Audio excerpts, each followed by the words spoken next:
Yeah,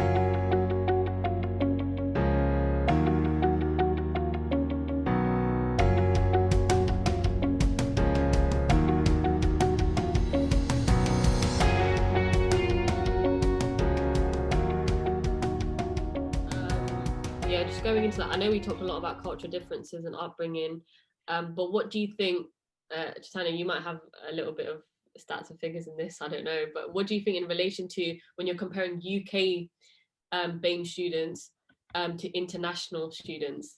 So what do you think the cultural difference is when it comes to that? Because obviously Chike is international, he's from Nigeria, and then Aiah was brought up in London. So when you're establishing those cultural differences, because yeah, they're both black, but one's brought up in a completely different environment, a completely different country. So what has the relation been when you've had students come up to you? Less Black and Asian students, report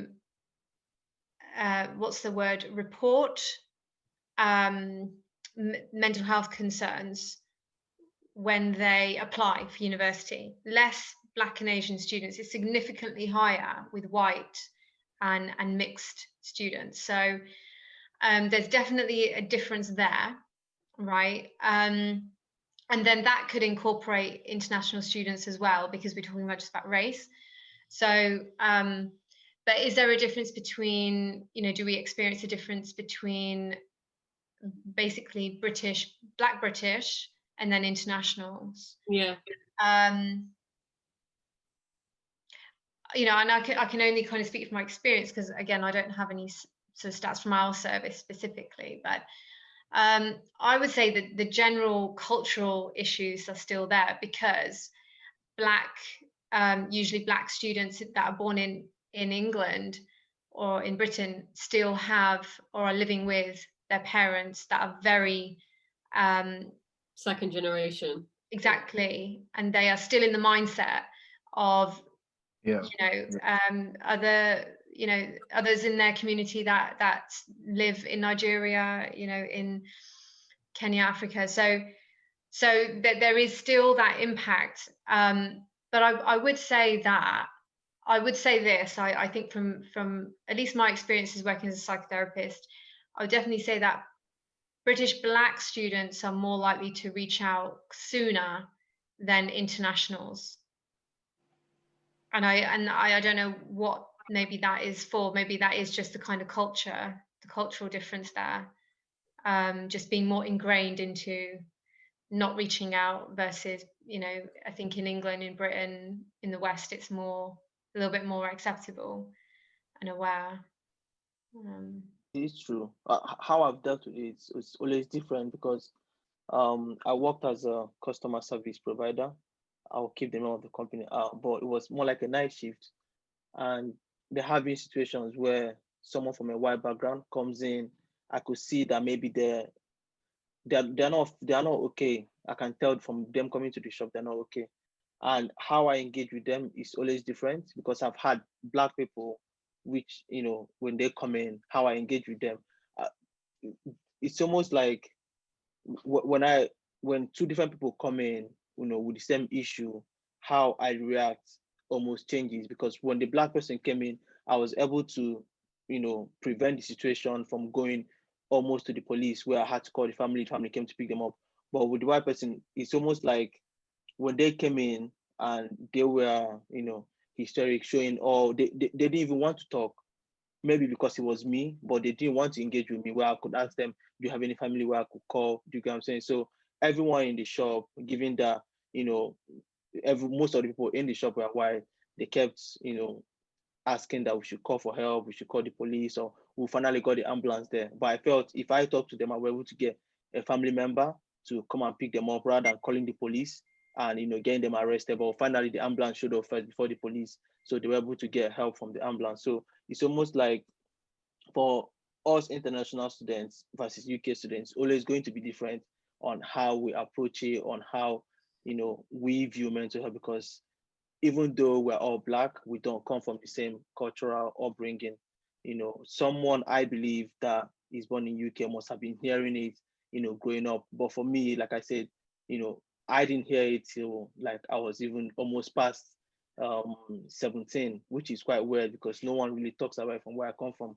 So the perspective will always be different, and it's about bridging the gap, reaching out to more international students within the university and letting them know that, this service actually is for you, and you can come and have a conversation with us. Yeah, I would say that being a being raised up in the UK, it would be definitely a lot different. I travel back to my home country, Sierra Leone, a lot, and they can even tell that I'm not from there. Do you know what I'm saying? We have the same complexion. You know what I mean? They look at me and say, "This guy is not from here."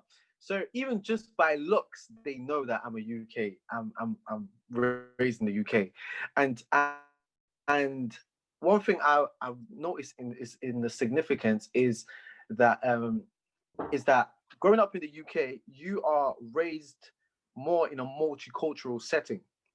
So whether you like it or not, you are going to engage with other cultures. Now, in secondary school, we chose to stick to our cultures, such as Black people and everything. However, when you go into class, when you have group lessons, when you are a bad breed like I was, your teacher was either Asian or white, including Black. So they wouldn't say, okay, the Black teacher would talk to the Black student. Do you get what I'm saying? So it raised us up in a way that we were more, how can I say, accustomed or more used to speaking to others. Do you know what I'm saying, about these things that were not the same complexion as us.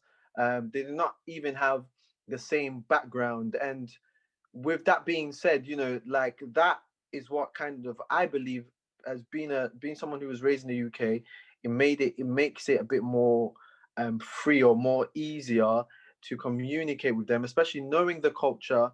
Do you know what I mean? Knowing how it can be. You know what I mean? I when I came to the UK, I lived outside of London. So I lived in Bradford first, which is far, and there it was very racist. It was a very segregated kind of area. And from that I was able to learn the differences from the different cultures and everything, and how to just really communicate with the different cultures. So I would say there is a significant difference in communication. No, that's quite interesting. But I feel like even within education, everything's so Eurocentric. Like, I don't know how it is with mental health, because obviously mental health is very broad. But yeah, the education system in this country is very Eurocentric. So that's why we're so used to it. We're so used to seeing the majority, like going into workforce or going into uni and seeing a majority of white people. But I guess, yeah, it's yeah. But I was brought up in London as well, so my secondary school and my primary school was very, very inclusive. There was a lot of us. But how would you engage with your friends and family, and how would you guys establish, this is for all of us, how would you establish a support network where you feel safe and comfortable, or how would you give someone else that support network where they would feel safe and comfortable to come up to you and express how they um, feel and just talk to you in general? Silence. For my friends, I think it's easier for me for my friends, and I mean, I've kind of like cracked the code. I just need to say something, or like I said previously, create an environment. But with family, people that are older than me, like my family, Yeah. I haven't really cracked that yet. I haven't really It's cracked that yet. impossible. It's actually almost impossible, like, to I, actually I'm speak to I'm them. still, yeah, according to I'm still struggling with that, in the sense that I've had personally someone that passed away because of that. So it's almost a difficult, and the person that passed away, they related it to spiritual, whatever Yeah, I was gonna you say, want how to did your call it. family react to that, if you don't mind me asking? Did It's always they? spiritual. It always has to be spiritual. But I mean, letting them know that there, there's no structure where I come from to first start tackling this from a medical point of view or trying to Yeah. evaluate your mind. So when there's none of that, whatever is there takes place which has to be religion or culture or something spiritual. So it's hard telling them about all this when at the end I know they're just going to go back to whatever they have there, which is again religion or something that has to do with the culture. So that's been my barrier. If they have been living here with me and seen how people that have mental health issue live in terms of they can actually have a normal life. I'm not saying mental health, just simple autism. Do you get what I'm saying? I'm not saying it's simple, but they can actually have a good life. But where I come from, they can't have nothing decent. So that's a little bit to talk about compared to someone that have, mental health. That's what I feel. I don't know where to place it on the spectrum. However, if it's something that they can see and they can still diagnose, run diagnosis and say this is what the issue is. What about something you can see? That's even more difficult to communicate. So for friends that are here and back home, because we're of the same age group and because they know that I've been here for a while, I've gone to uni a little bit, education is up, learned, and I've seen different perspectives from them. I can chip in and have a conversation with them. But family high up, no, I don't know. I think a large part of... Go ahead, Aiah. I was just going to say, I just second what Chike says. I feel like when it comes to family, they have already, how can I say, they've already been indoctrinated with a perception, and they feel that that works and that's it. So now, when it comes to you being someone, like my parent would say, look at you, do you know what I'm saying? I used to feed you milk. Now you're trying to tell me about this and that. So it's like, but it's that mentality of, you cannot teach me anything. I raised you. And I don't blame them per se, because I know that's how they were raised too. And so when it comes to that hierarchy, because they do have, when it comes to parents, adults, there is a hierarchy. It's clear. The oldest speaks first. I even had that hierarchy with my siblings. Do you know what I'm saying? My oldest brother had more responsibilities than my second oldest brother, and going down. I'm the youngest, by the way. So you can clearly see that I didn't have that much responsibilities. However, there was definitely a hierarchy, and that hierarchy is the cultural thing that really put a barrier. But when it comes to friends now, because we're, like Chike rightly said, because we're of the same age group, it is easier to just even have how can I say, mental stimulating conversations with them. Like, whereas you say, what do you think about this? What do you think about this? Whilst you're playing games, being one of the strategies, or even just as you're talking about life, having thoughts about so many things, or even as you guys are just out and about and everything, it's easier, and it's more. But it also depends on the, how can I say, the dynamics of the relationship too. So you can have friends that you can talk about certain things with, but I would say that there's some friends that the moment you try to get into certain things, they feel a certain way about it.